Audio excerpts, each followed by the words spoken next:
নমস্কার, আমি দেবশ্রী। পান্থজন কথায় আপনাদের সকলকে স্বাগত। চলে এসেছি বাগবাজারের নিবেদিতা উদ্যানে, যেখানে বাগবাজার সার্বজনীন দুর্গোৎসব অনুষ্ঠিত হয়। গিরিশ মঞ্চের ঠিক পাশেই এই মাঠটিতে, এই প্রাঙ্গণে অনুষ্ঠিত হচ্ছে রথযাত্রার মেলা। বাগবাজার জগন্নাথ মন্দির থেকে এই স্থানটিকে মাসির বাড়ি হিসেবে চিহ্নিত করা হয়েছে, তাই এই স্থানেই জগন্নাথ দেব আপাতত অবস্থান করছেন। পুরীর জগন্নাথ ধামের প্রথা অনুযায়ী আজ জগন্নাথ দেবের সোনাবেশ, অর্থাৎ সোনার অলঙ্কারে রাজরাজেশ্বর বেশে দেখা দেবেন প্রভু বলরাম, জগন্নাথ দেব এবং মাতা সুভদ্রা। সেই অপূর্ব স্বর্ণবেশ, স্বর্ণ অলঙ্কারে সজ্জিত প্রভুকে দেখার জন্য আমিও চলে এসেছি এবং আপনাদেরও দেখাবো প্রভুর সেই অপূর্ব সাজ। এই দিনের আরও একটি বিশেষত্ব হলো, এই দিন প্রভু বলরাম, জগন্নাথ এবং মাতা সুভদ্রাকে ভক্তরা স্পর্শ করতে পারে। বছরের অন্যান্য দিনগুলোতে একেবারেই জগন্নাথ দেবকে স্পর্শ করা যায় না, কিন্তু এই দিন রাজরাজেশ্বর বেশে ভক্তদের মাঝে সোনার হাত, পা ইত্যাদি পরিধান করে এবং সোনার অলঙ্কারে সুসজ্জিত হয়ে ঠাকুর আসেন ভক্তদের মাঝে।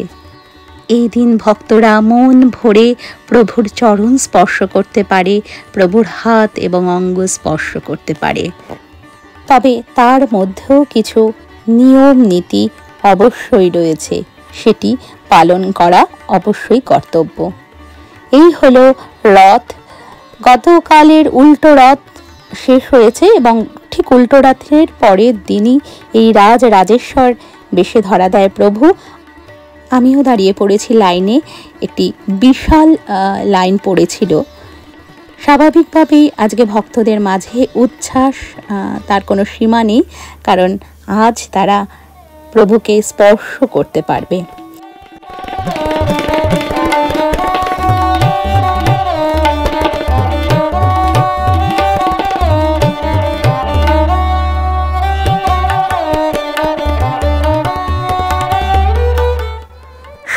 জুলাই প্রভুর অধরপনা রয়েছে এবং এর অধরপনার পরের দিন রয়েছে রসগোল্লা ভোগ।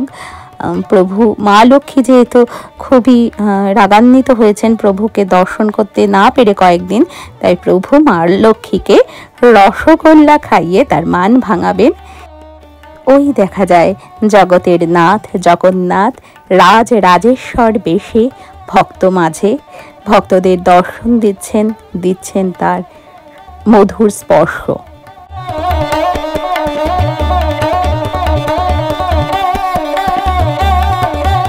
আবেগে ভেসে যাচ্ছে ভক্তরা, কেউ কাঁদছে, কেউ জয় জগন্নাথ ধ্বনিতে আকাশ বাতাস মুখরিত করছে। উল্টো রথের ঠিক পরের দিন পুরীতে জগন্নাথ দেবের এই সোনাবেশ বা সুনাবেশ হয়। সোনাবেশে ভক্তদের দর্শন দেন প্রভু বলরাম, জগন্নাথ এবং মাতা সুভদ্রা।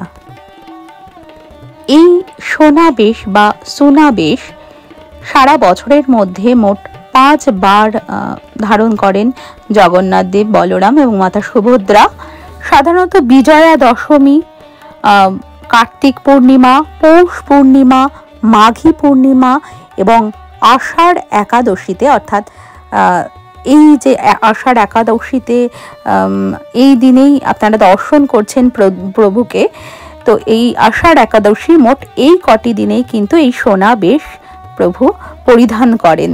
মন্দিরের রত্নভাণ্ডার থেকে নানা রকম সোনার অলংকার এনে দুই ভাই এবং বোনকে পরিধান করানো হয়। এই বেশকে রাজরাজেশ্বর বেশও বলা হয়ে থাকে। রথযাত্রার 11তম দিনে অর্থাৎ বহুধা যাত্রার পর দিন এই বেশে সজ্জিত হন প্রভু। ভগবান জগন্নাথ এবং বলভদ্র স্বর্ণের হাত ও পা ইত্যাদি পরিধান করানো হয় তাদের। ভগবান জগন্নাথ দেব তার ডান হাতে একটি সোনার চক্র এবং বাম হাতে রূপার শঙ্খ ধারণ করেন, আর ভগবান বলভদ্র দেব বাম হাতে একটি সোনার লাঙল এবং ডান হাতে একটি সোনার গদা ধারণ করেন। তার সাথে তো সোনার মুকুট এবং অন্যান্য অলংকার সমস্তই পরিধান করে ভক্ত মাঝে দর্শন দেন প্রভু। এই নিয়ম উড়িষ্যার জগন্নাথপুরীর অর্থাৎ জগন্নাথ ধাম পুরীতে এভাবেই বছরের 5টি বিশেষ দিনে ভগবান বলভদ্র, জগন্নাথ এবং মাতা সুভদ্রাকে রাজরাজেশ্বর বেশে সাজানো হয় এবং এই নিয়ম অনুসরণ করে অন্যান্য জগন্নাথ মন্দিরেও কিন্তু প্রভুকে এইভাবেই সাজানো হয়ে থাকে এবং বাগবাজারের এই জগন্নাথ মন্দিরে সেই উৎকলের নীতি অনুসরণ করেই প্রভুকে স্বর্ণবেশ বা সোনাবেশ বা রাজরাজেশ্বর বেশে সাজানো হয়েছে রথযাত্রার 11তম দিনে। সাংসদ সুদীপ বন্দ্যোপাধ্যায় মহাশয় এসেছেন জগন্নাথ দেবকে দর্শন করতে। তিনি দর্শন করে নিচ্ছেন এবং আপনারা সকলে দর্শন করুন ভগবানের এই অপূর্ব রূপ।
কথিত আছে মাসির বাড়ি থেকে ফেরার পরও মূল মন্দিরে ঢোকার অনুমতি পান না ভগবান বলভদ্র, জগন্নাথ এবং মাতা সুভদ্রা এই 3 ভাই বোন, কারণ লক্ষ্মী দেবী পথ আটকে দাঁড়িয়ে থাকেন। তাকে শ্রী মন্দিরে একা রেখে 3 ভাই বোন মাসির বাড়িতে আনন্দ আহ্লাদে কাটিয়েছেন, তার খেসারত তাদের দিতেই হবে। তাই একাদশী তিথিতে, যেটি রোববার পড়েছে, সেই একাদশী তিথিতে বিকেল বেলায় এই সোনাবেশ পালিত হয়। এই সোনাবেশের পরের দিন অর্থাৎ দ্বাদশীর সন্ধ্যায় পালিত হয় অধরপনা। এই দিন জগন্নাথ প্রভুকে শরবত খাওয়ানো হয়। তারপরেই তৃতীয়ার দিন হয় রসগোল্লা উৎসব। এই দিন জগন্নাথ দেবকে রসগোল্লা নিবেদন করা হয়। লক্ষ্মী দেবীর মান ভাঙানোর জন্য রসগোল্লার হাঁড়ি ও শাড়ি ইত্যাদি নিয়ে লক্ষ্মী দেবীর জন্য জগন্নাথ দেব পাঠান। তারপরেই গর্ভগৃহে প্রবেশের সম্মতি বা অনুমতি পান প্রভু জগন্নাথ, সাথে ভগবান বলভদ্র এবং মাতা সুভদ্রা। এরপর সর্বশেষে হয় নীলাদ্রি বিজয় উৎসব। সেই উৎসবের মধ্যে দিয়েই ভগবান বলভদ্র, জগন্নাথ এবং মাতা সুভদ্রার বিগ্রহকে গর্ভগৃহে নিয়ে যাওয়া হয়।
पिया कटत नाही, पिया कटत नाही, तुम बिन रतिया करी आई रे मिलन तो, आई रे मिलन तो है, आई रे मिलन तो। बरन मोरी बरन मोरी, बरन मोरी ननदसी, बरन मोरी ननदसी, बड़ी पाछे रहत जान गुनी, कहूँ कैसे हमसे नित देत गारी। आई रे मिलन तो, आई रे मिलन तो, आई रे मिलन तो है, आई रे मिलन तो, आई रे मिलन तो, आई रे मिलन तो, आई रे मिलन तो, आई रे मिलन तो है। मनी दा पम करे करे सने रे सा सा रे मिलन तो है, आ रे मिलन तो है, आ रे मिलन तो है। आई रे आई रे आई रे रे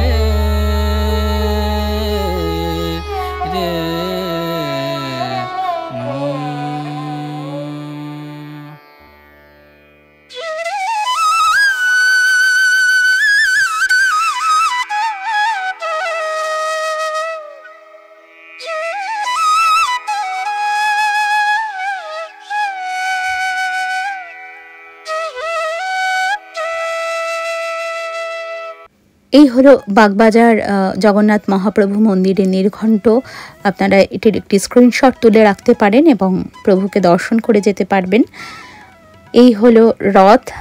আর যদিও জগন্নাথ দেব এই রথে উঠবেন না, ভক্তদের কাঁধে চেপেই তিনি এই মাসির বাড়ির এই স্থান থেকে মন্দিরে প্রবেশ করবেন, মন্দিরে ফিরে যাবেন।